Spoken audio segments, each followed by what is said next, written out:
ஓம் சாந்தி. 22/4/2026 புதன்கிழமை. வாணி தரும் வசந்தம்.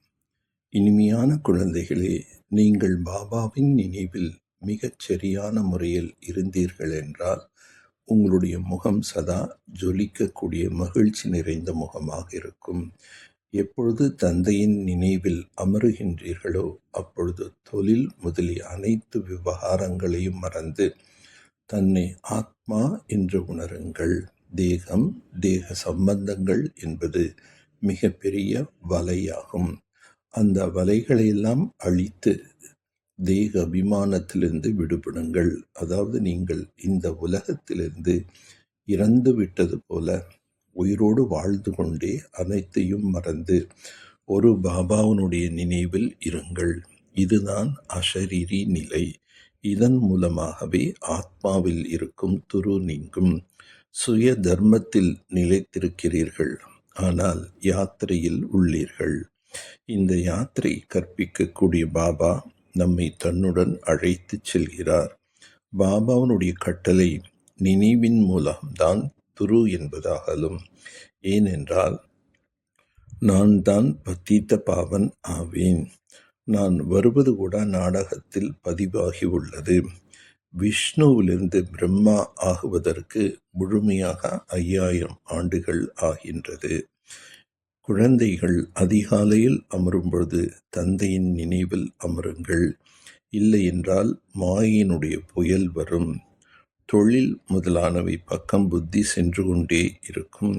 எப்படி சிலந்தி எவ்வளவு வலையை உருவாக்குகின்றதோ அவ்வளவு அதுவே விழுங்க வேண்டும்.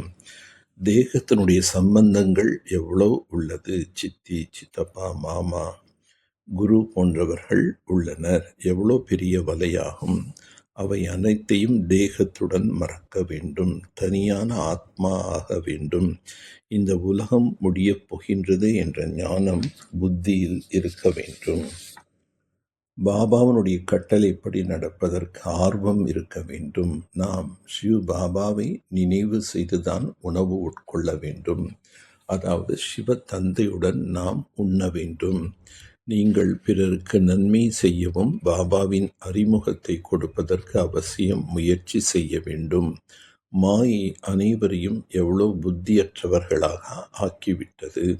லௌகிக்க தந்தை கூட குழந்தைகள் நடத்தை சரியில்லை என்றால் நீ என்ன புத்தியற்றவனா என்று கேட்கிறார்கள்.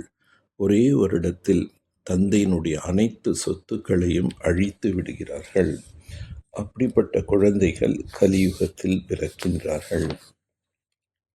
பாபா மிக நல்ல நல்ல வழிகளை தருகிறார். பிறகும் கூட ஸ்ரீமத் படி நடப்பதில்லை என்றால் கிரகச்சாரம் வந்து பிடித்து விடுகின்றது. அவ்வாறு கிரகச்சாரம் பிடித்து கொள்கின்றது. ஸ்ரீமத் படி நடப்பதில்லை. ஸ்ரீமத் படி நடப்பதில்தான் வெற்றி இருக்கின்றது. நிச்சயத்தில்தான் வெற்றி இருக்கின்றது.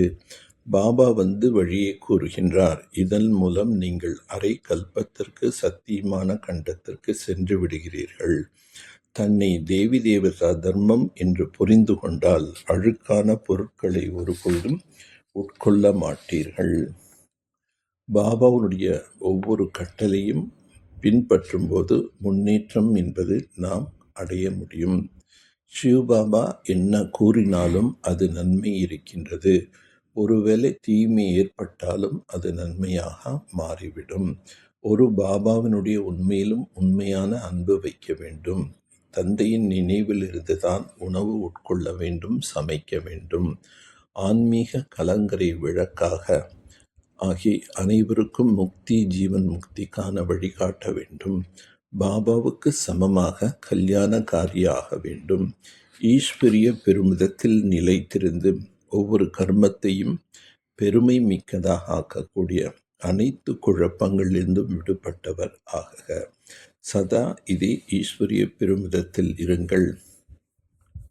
நான் பாப் தாதாவின் கண்ணின் மணியாக இருக்கின்றேன். நம்முடைய கண்கள் அல்லது பார்வையில் எந்த ஒரு பொருளும் நிறைந்துவிட முடியாது. இந்த ஞானத்தில் இருப்பதால் பல்வேறு குழப்பங்களும் தாமாகவே முடிந்து போகும்.